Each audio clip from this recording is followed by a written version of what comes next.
Hi guys, welcome to Dragon's Cave. My name's Karen.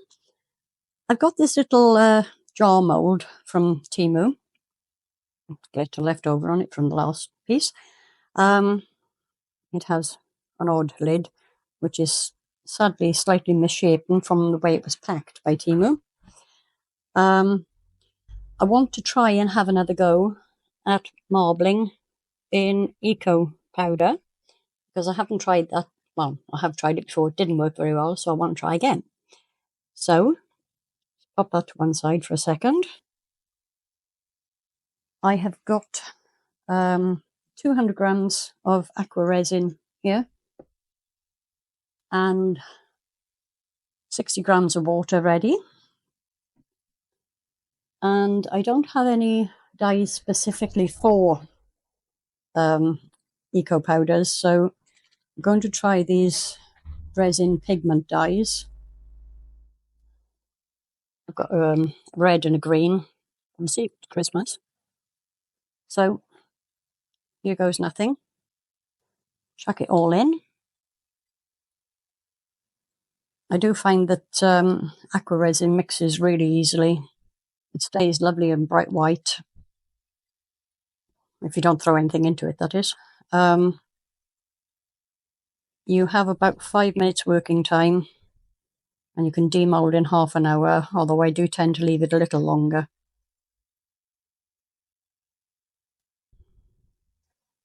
But I know some people have said put the powder into the water, and it probably would mix better.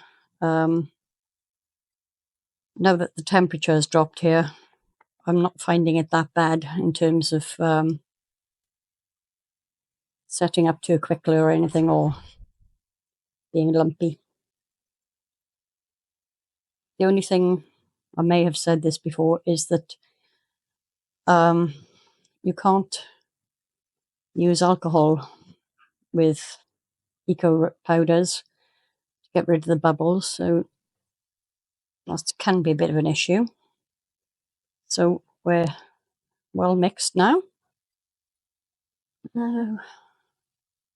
Plastic to put that on to save dripping it everywhere. So let's give this a go. I'm not going to put too much in. He says chucking tons in. A couple of splodges of green in there. I'm just going to very gently mix this around, and it's not mixing at all well because it's kind of greasy looking and sitting on the surface. So I think that was probably a mistake, but it's going in the mould anyway. And we'll just hope for the best.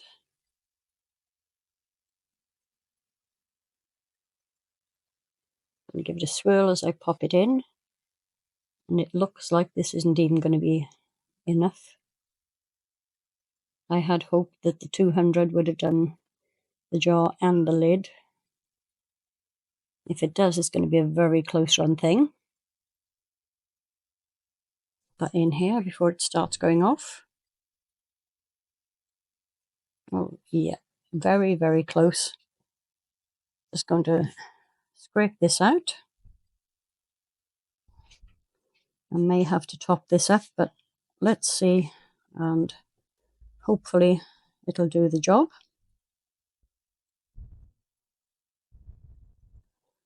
Okay, it's all in.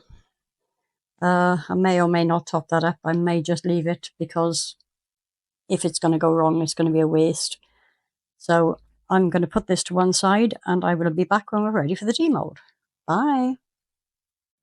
Hey guys, welcome back.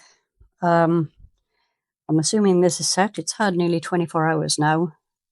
So I'm going to start with this. Don't know how well it will have set with that pigment in it. I mean, it's completely dyed the mould. So I'll have to see what happens next time I use it. Thankfully it was just a cheap Temu one. So, usual trick, grab and twist. Yay, it's out. But you know, it's not bad. It's not marbled, although bizarrely it is slightly marbled on the inside. But yeah, ew, it's coming off all of my fingers. So that's going to need a day or 3 to dry. I'm going to just broaden my nail too. Sad. Let's see how the lid goes. There's actually no bubbles at all, which I'm really pleased with. That sits like that. And it would sit better if the mould hadn't been buckled in packaging. But overall, I'm actually not desperately unhappy with it. I'll give that a day or 2 to dry out. No idea what I'm going to do with this, but we'll give it a go. Clean my hands up, obviously. Once this is completely dry, I'll seal it up and get some photos for you and figure out what I may or may not do to the top. So, see you in a bit.